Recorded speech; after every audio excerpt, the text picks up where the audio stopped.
Hi, good morning to our viewers in the United States and around the world. I'm Carol Costello. Thank you so much for joining me. We start with breaking news out of Ukraine. In what marks a major escalation in the ongoing crisis, CNN has now learned that Ukraine's military did fire ballistic missiles at rebels. CNN Pentagon correspondent Barbara Starr is live in Washington. CNN military analyst Major General Spider Marks is on the phone. Nick Payton-Walsh, our senior international correspondent, will be live for us in Ukraine in just a moment. But Barbara, I want to start with you. You found out this information. Tell us more.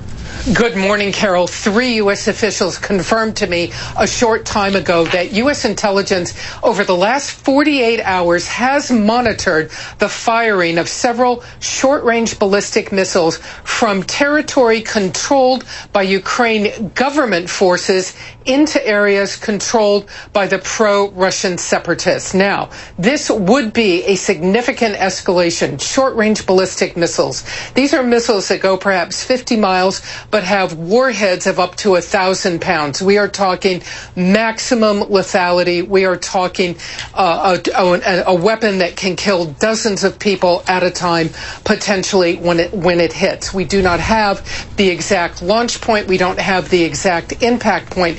In fact, the U.S. is holding this information right now fairly tightly, officials say, because they're in an awkward position. These are, the so-called good guys firing these ballistic missiles. Ukraine government forces. No reaction from Kiev yet, no reaction from Moscow.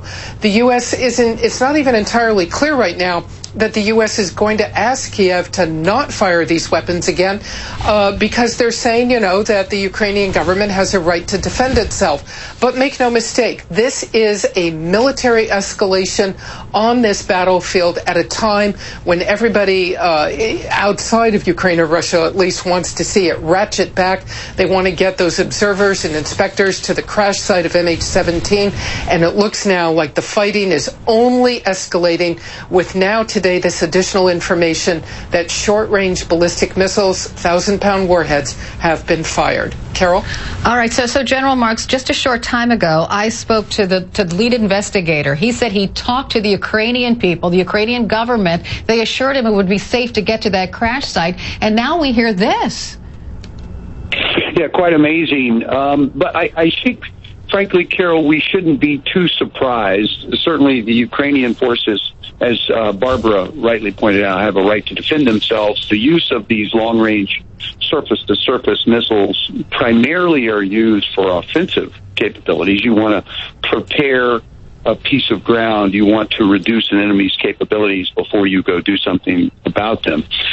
Where they were shooting from and what their targets were, the United States intelligence community certainly knows. They know the answers to these questions, and I'm certain that these rockets were completely out of harm's way from where the crash site is located and how they're trying to work through that situation. But it certainly complicates it. But again, Kiev has the authority and has the right. The problem, Carol, also is that these are not necessarily very precise weapon systems. So I would hope that they would be using these against targets where Russian separatists, where the Ukrainian government felt like they had a right to engage to try to reduce an enemy force, as opposed to the collateral damage concerns that we would all have for citizens in that part of Ukraine. Okay, Nick Payton-Walsh, we have him now. He's in Donetsk, in Ukraine rather. So Nick, are you hearing anything about this on the ground from where you are?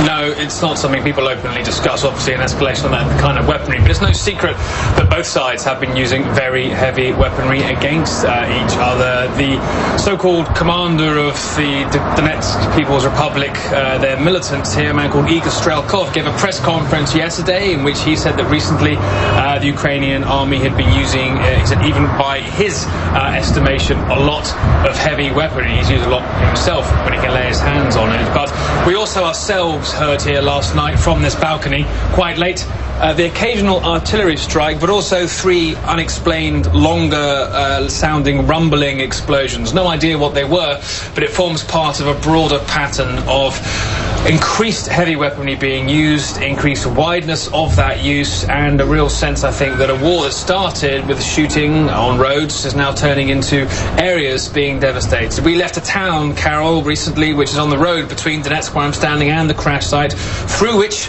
the inspectors have to pass to be able to get to that crash site. Heavy shelling hit it while we were there. We left, along with many other people, in somewhat of a hurry. It's pretty nasty here at the moment, Carol. Yeah, and we keep hearing conflicting reports, Nick. Sometimes we hear that, the fighting has died down and the two sides are going to let these crash site investigators safely to get where they're going. And I know we don't know where these missiles are headed or what their targets are, but it does give you pause. So which is it? Is the fighting intensifying or is it not? Well, the fighting's intensifying, no question about that. The Ukrainian military is pushing as hard as it can to retake the areas around this main city of Donetsk. In fact, some shelling, hit Donetsk. We don't know who fired it, although separatists claim it was the Ukrainian government.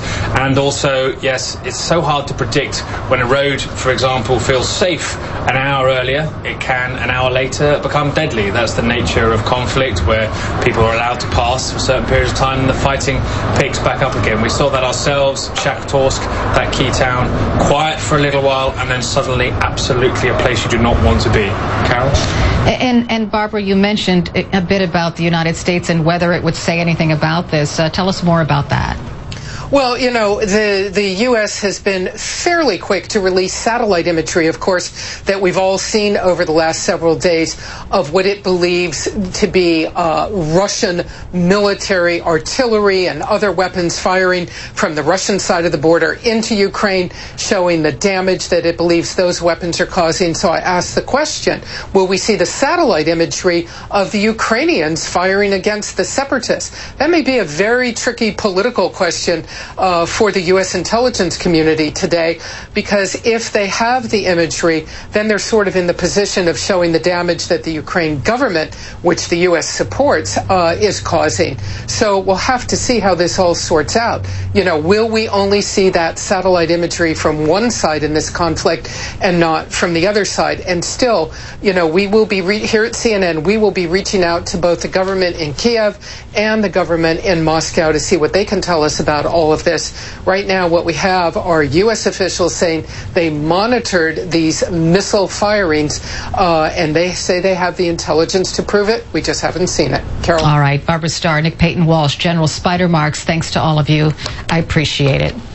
And also thanks to our international viewers. Yes, so you have been watching CNN USA, our sister network. You are now